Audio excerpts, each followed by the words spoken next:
இட்லி தோசைக்கு தக்காளி சாம்பார் எப்படி வைக்கிறதுன்னு சொல்கிறேங்க. அதுக்கு தேவையான பொருள் 2 தக்காளி, 7 பல் பூண்டு, 1 டேபிள் ஸ்பூன் துருவின தேங்காய், சின்ன இஞ்சி, 10 சின்ன வெங்காயம்,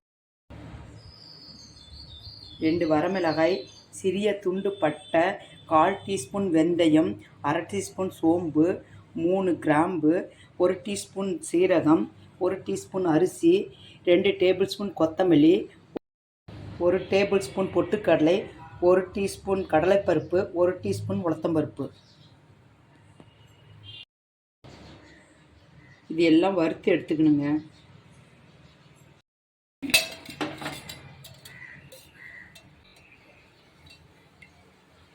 கொஞ்சமாக எண்ணெய் ஊற்றிக்கோங்க.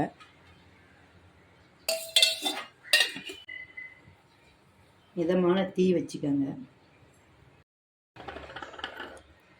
ஃபஸ்ட்டு கடலைப்பருப்பு போடுறேங்க. 2வது உளுத்தம்பருப்பு. இது ரெண்டையும் கொஞ்சம் சிவக்க வறுத்துக்கோங்க. இப்போ பாருங்கள், பாதி சிவந்துருச்சு. இதுக்கு மேலே கொத்தமல்லி போட்டுக்கலாங்க. அது கொஞ்ச நேரம் வறுபடுத்தும். அடுத்தது அரிசி போட்டுக்கலாங்க.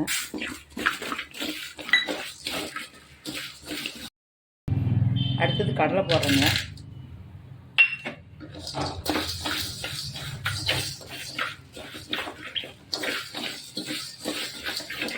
அடுத்தது ஜீரகம்,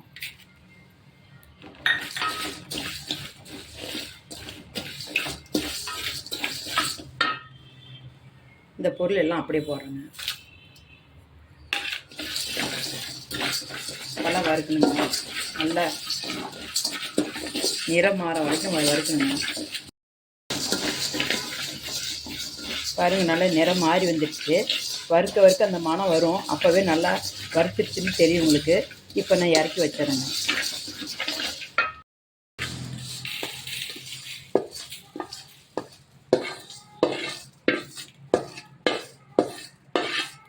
கொட்டி ஆற வச்சிடலாங்க. இது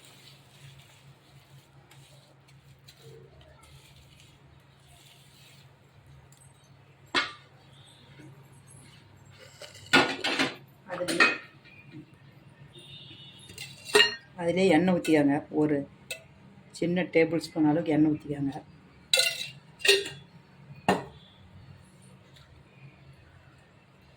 இந்த தக்காளி இதிலே போட்டுக்காங்க. நல்லா வணங்கி வைக்கணும்.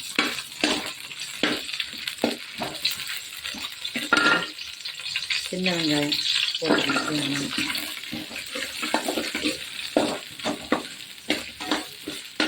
அதிலே பூண்டு அப்படியே போட்டுக்கோங்க.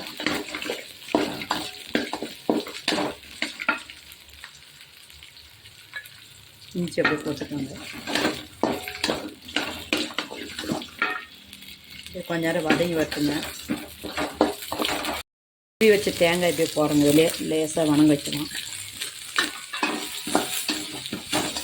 கொஞ்சம் நேரம் வதங்கட்டும், எடுத்துக்கலாம். ரொம்ப வதங்கிட்டா நல்லா இருக்காது.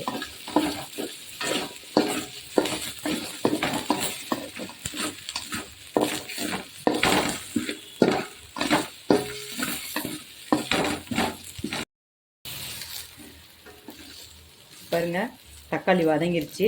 இப்போ அடுப்பு ஆஃப் பண்ணிடுங்க. இன்னொரு பாத்திரத்துக்கு மாற்றுறேங்க. அப்படியே 2 ஆறு அப்படியே மிக்சியில் கொட்டிடுங்க. இப்போ இதை பவுடர் அரைச்சிக்கலாங்க. பாருங்கள், பவுடர் அரைச்சிட்டேன்.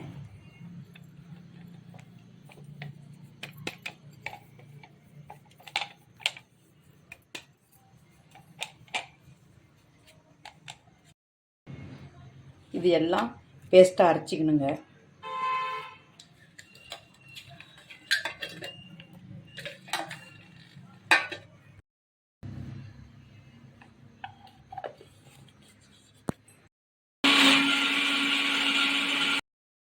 பேஸ்ட்டாக அரைச்சாச்சுங்க.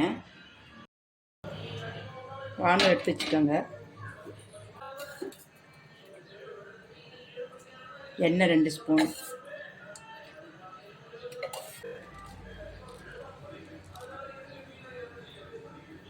எண்ணெய் காஞ்சதும் கடுகு போட்டுக்கோங்க.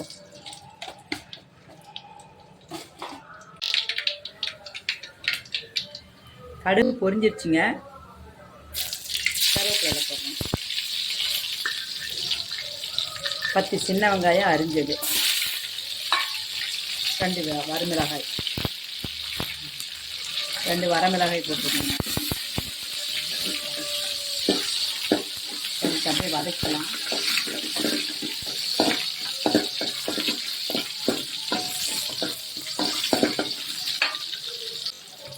கொஞ்சம் உப்பு,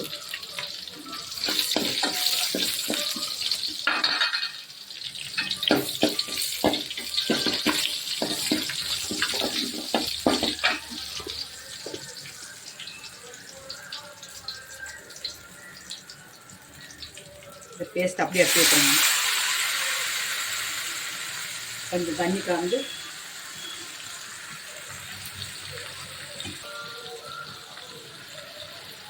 கலந்து ஊற்றிக்கிறேங்க. நம்ம வதங்கிக்கிறோம். தக்காளி பச்சை வாசம் பார்த்தீங்கன்னா வதங்கிக்கிறோம்.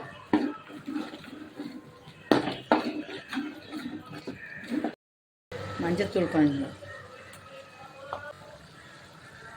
1/2 ஸ்பூன் மிளகாத்தூள்,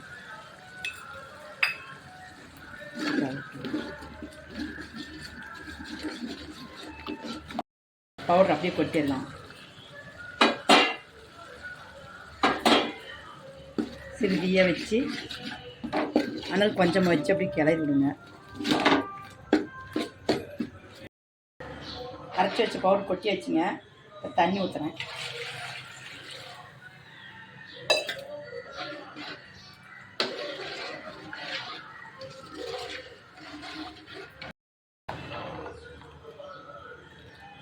இந்த அளவு தண்ணி ஊற்றிக்காங்க. இந்த அளவு வரைக்கும். உப்பு தேவைக்கேற்ப போட்டுக்கோங்க.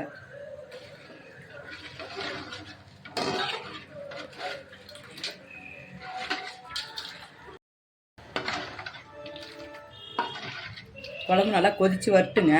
ஆனால் நல்லா வெந்துட்டுருக்கேன். சாம்பார் பாருங்கள், நல்லா கொதித்து நல்லா வந்துடுச்சு. தக்காளி சாம்பார் ரெடி ஆயிடுச்சிங்க. ஆஃப் பண்ணிடுறேன். நீங்களும் செஞ்சு பாருங்கள். உங்களுக்கு ரொம்ப பிடிக்கும். லைக் பண்ணுங்கள், ஷேர் பண்ணுங்கள், சப்ஸ்கிரைப் பண்ணுங்கள்.